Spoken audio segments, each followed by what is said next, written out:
Hi everyone, my name is Leon Starr, and I am the technical lead of the Toyota Research Institute's Model-Based Systems Engineering team. I'm going to start off by describing our approach to building reference models of the driving environment for autonomous and semi-autonomous safety validation. Based on last year's OSS 5 presentation, we've received a lot of interest in these models as well as our methodology. So I'm especially excited to finally announce that all of our models will be available under the MIT open source license, and that we are actively seeking points of collaboration in the autonomous driving and functional safety community.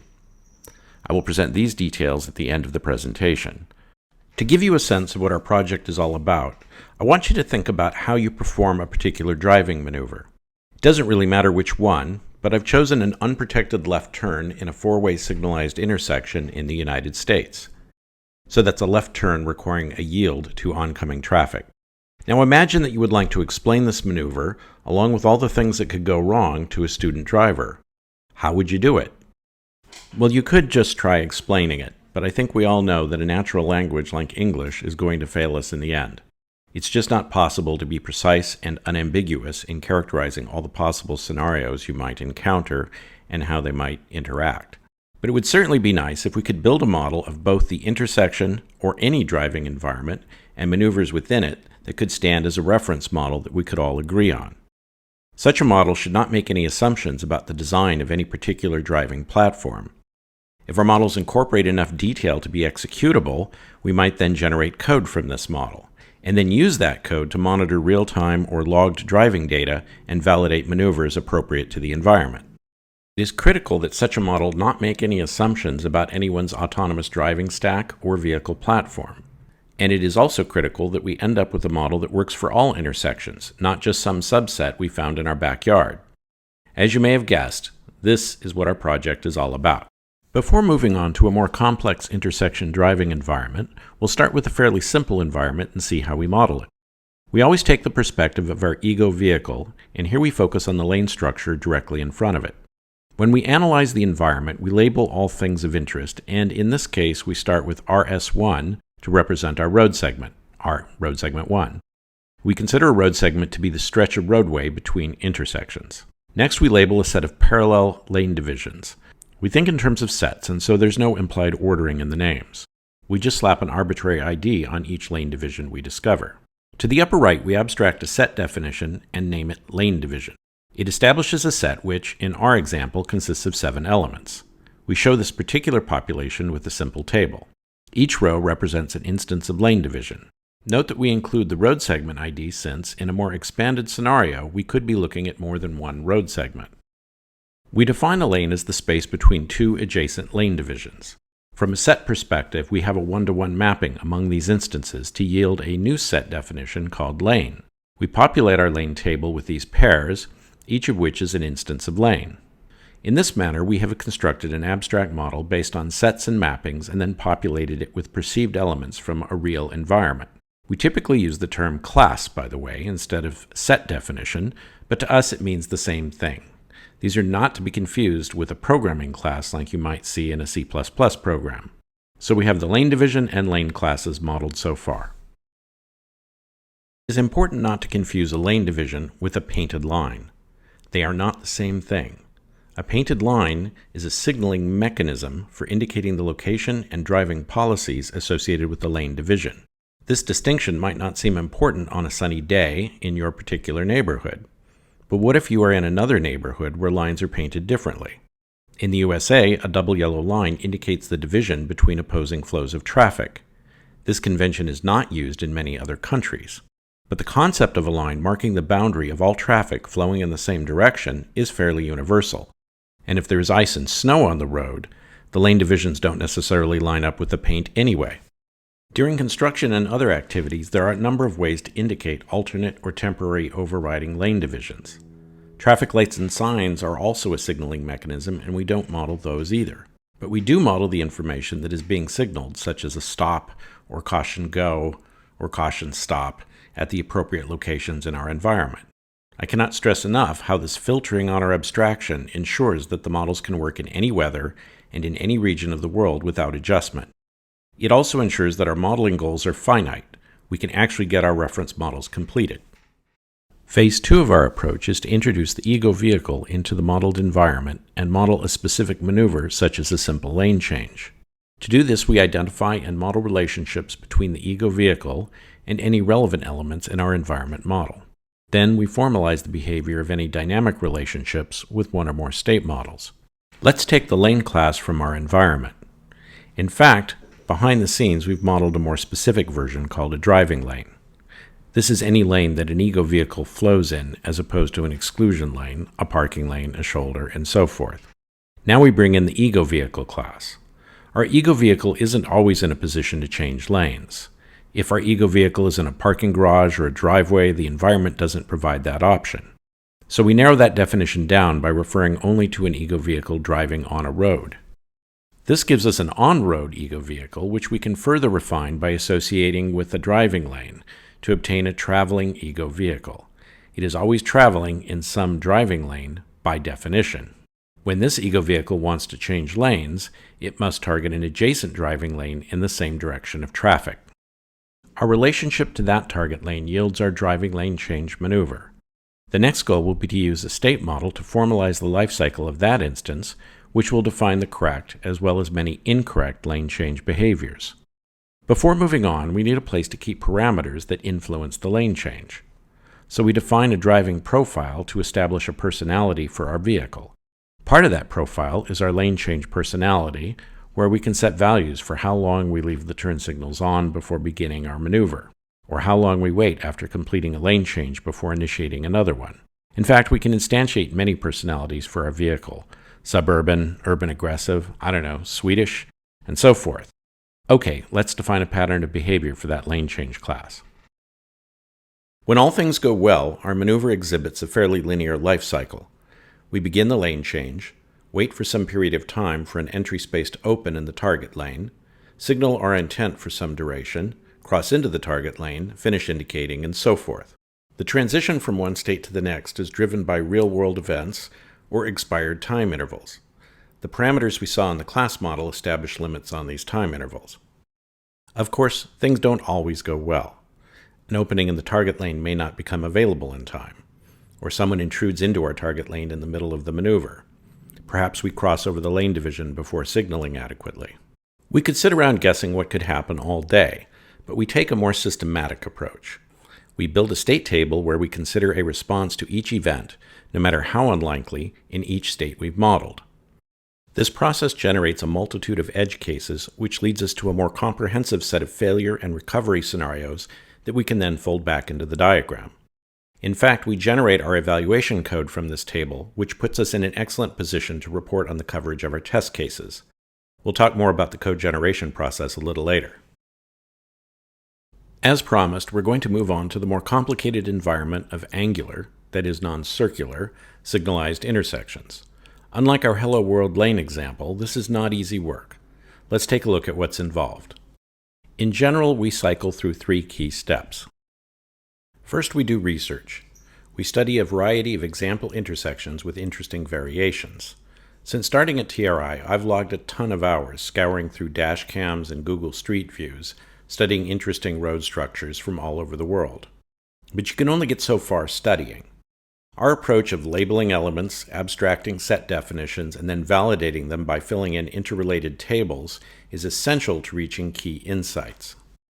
Now, we're not directly trying to build a case-by-case set of intersection types, and we don't need to look at every single one. Instead, we seek out the smallest possible set of semantic Legos that can be assembled to define any intersection, no matter how complex. This goes for any other aspect of the driving environment. This set of building blocks, along with the rules for snapping them together, is represented by a class model.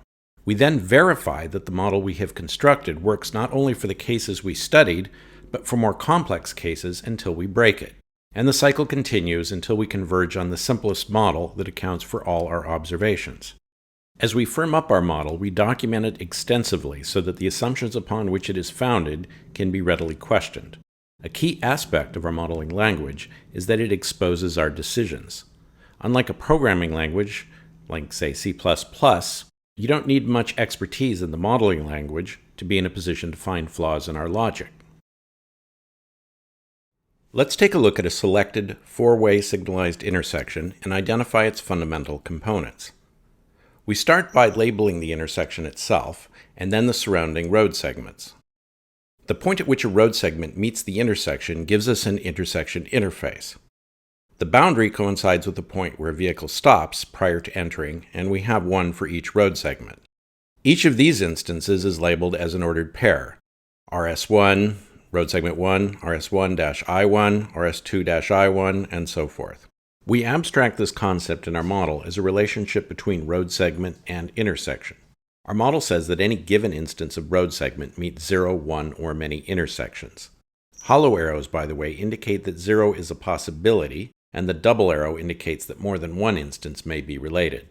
0 is possible since a road segment could originate and end in a dead end or merge onto a freeway or somewhere else. And if a road segment extends from one intersection to another intersection, it certainly meets more than one. We always consider both ends of a relationship, so an intersection must, by definition, be met by at least one road segment, and typically many. Carefully naming and thinking through the multiplicity and conditionality on each side of every relationship has proven to be an extremely productive way to discover edge cases. The pairing up of road segment and intersection instances populates a table abstracted by our intersection interface class. As you'll see, we make extensive use of this powerful modeling technique. Moving on, we'll use the term conduit to refer to a set of adjacent lanes flowing traffic in the same direction.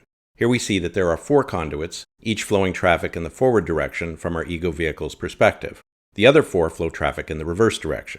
Now, a conduit flows traffic across 0, 1, or many intersection interfaces, and any given intersection interface is crossed by traffic flowing through at least one conduit, which yields a conduit interface. Note that 4 of our conduit interfaces lead traffic into the intersection. The large branching arrow on the right tells us that we are partitioning the conduit interface set into multiple subsets, 2 in this case. Basically, it says that any conduit interface is either an entrance to or an exit from an intersection. The entrance conduit interfaces are kind of special since they are the only ones associated with traffic signals and those little white movement arrows you see on the pavement. Now, a driving lane, remember driving lane, a driving lane that flows through an entrance conduit interface is what we call an entrance lane, and each entrance lane has one or more legal movements associated with it. We observe that a movement is just well, first of all, a movement's not paint, remember, okay? So it's not the painted arrow. We observe that a movement is just a path from an entrance lane to an exit conduit.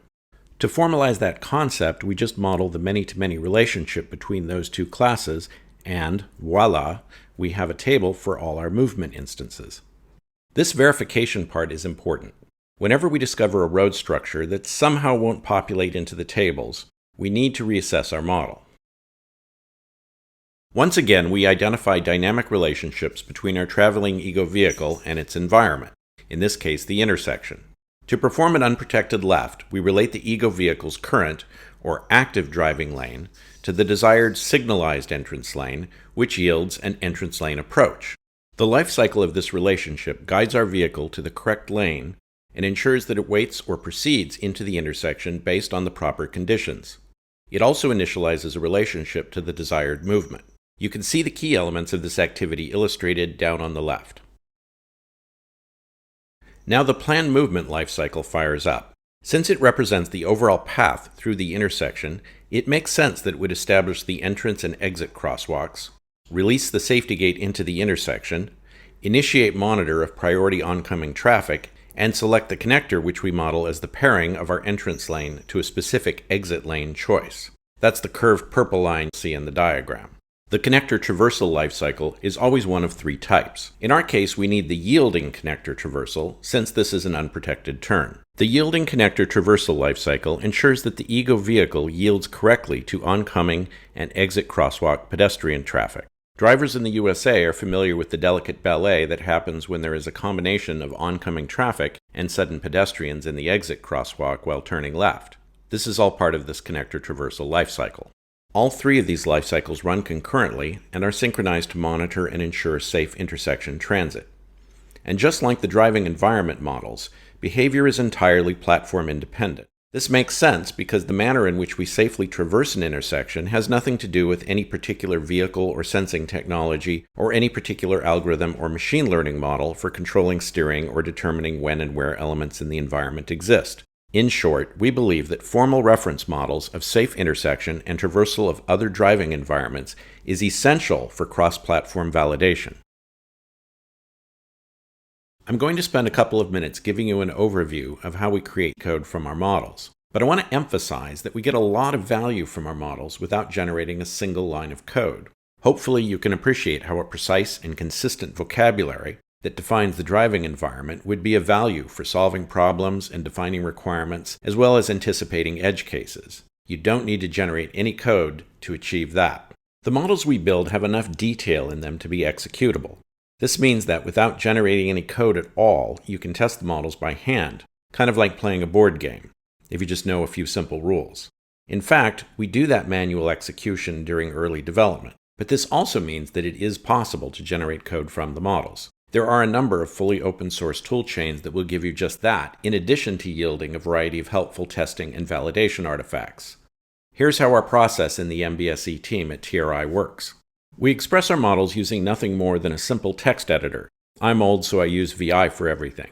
The text file has only the model semantics and does not contain any graphical layout information. Also, in text files, we create layout style sheets that establish the placement of all model elements on a diagram in some output format. This system allows us to create and edit complex models quickly and keep them under configuration management.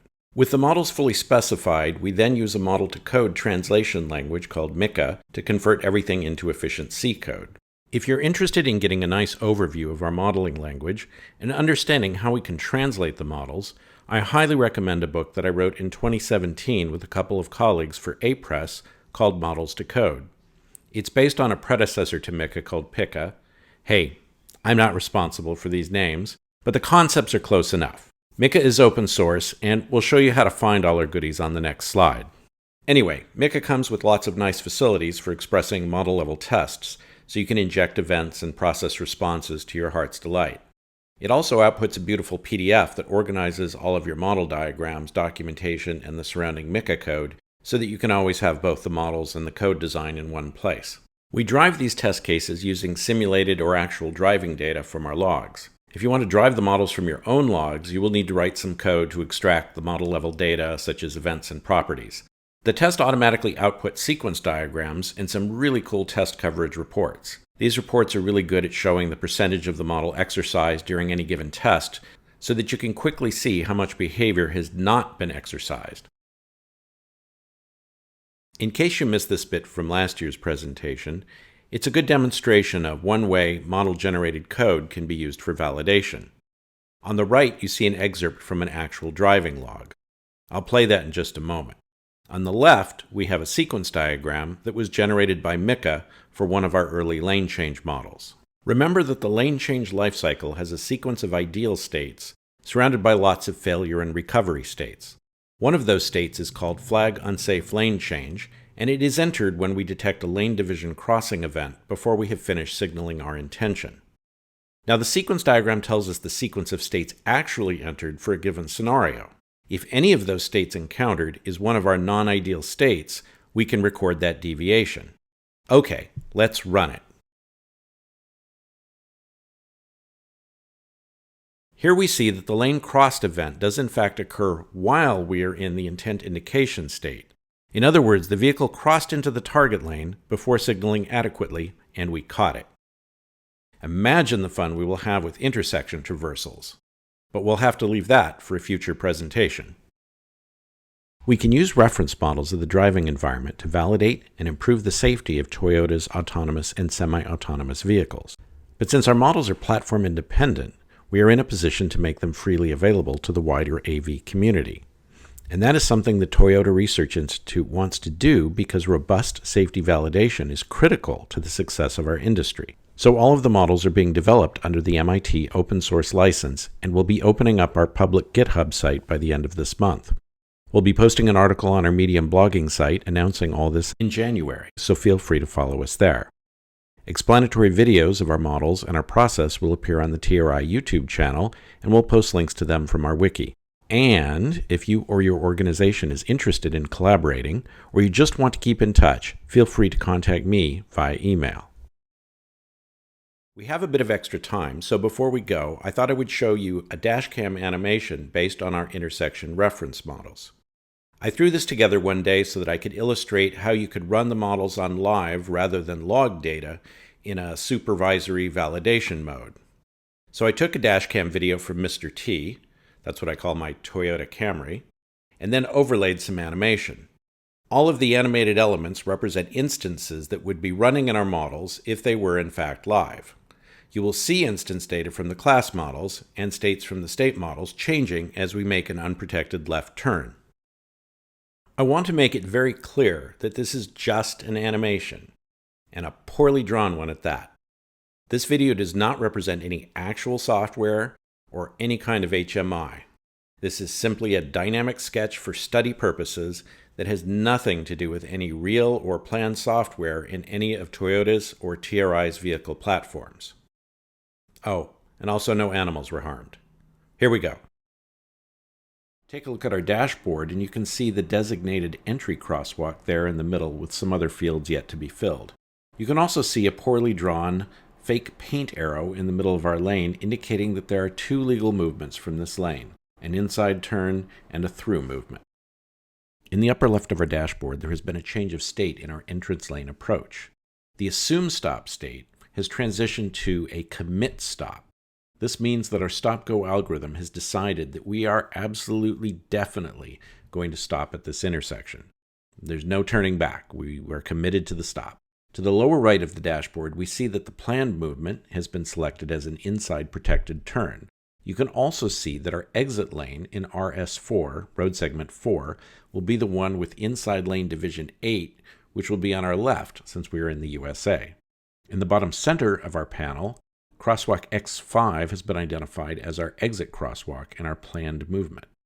By the way, that purplish rectangle up ahead is a virtual barrier imposed by our models called a hold. It emphasizes that our vehicle is not permitted to proceed beyond that point until the barrier is released. There are a variety of such holds that can be imposed, with this particular one being an intersection interface hold. We may not proceed into the intersection until this hold is released. Until the signal changes, we hold at the intersection interface. To the left, we see that all of the lanes in road segment 4 are identified along with crosswalks X6 and X5. In RS4, X6 and X5 are part of the same walk signal span. Neither is occupied, so no crosswalk holds have been placed. The same is true of our entry crosswalk. We do see two holds in front of us, though. In addition to our interface hold, there is an encroach hold. The encroach hold is a precaution to keep us from wandering into higher priority traffic, as this is an unprotected turn. We can see the priority traffic lane from road segment 3 highlighted at the top of our dashboard. It is green since no incoming traffic has been detected. We detect a go signal and a vehicle still clearing the intersection. Note the small delay in the dashboard between the go detection and the change in entrance lane approach state to commit go. Both the interface and encroach holds are released since there is no oncoming traffic. Neither the entry or exit crosswalks have asserted holds either, so we are free to traverse the intersection. The dark purple connector leads us from our entrance lane to the exit lane indicated in the lower right of our dashboard. Great, we've cleared the intersection without hitting anything or anyone, and as we come around, we initiate a new entrance lane approach. This time we are in lane 8 of road segment 4. Note how lane division 8 resolves to the line of cones on our left rather than the cement median edge. Our new entrance lane will be 8, and we'll select the through movement going forward into the next intersection. Now let's do this whole thing again without any annoying pauses.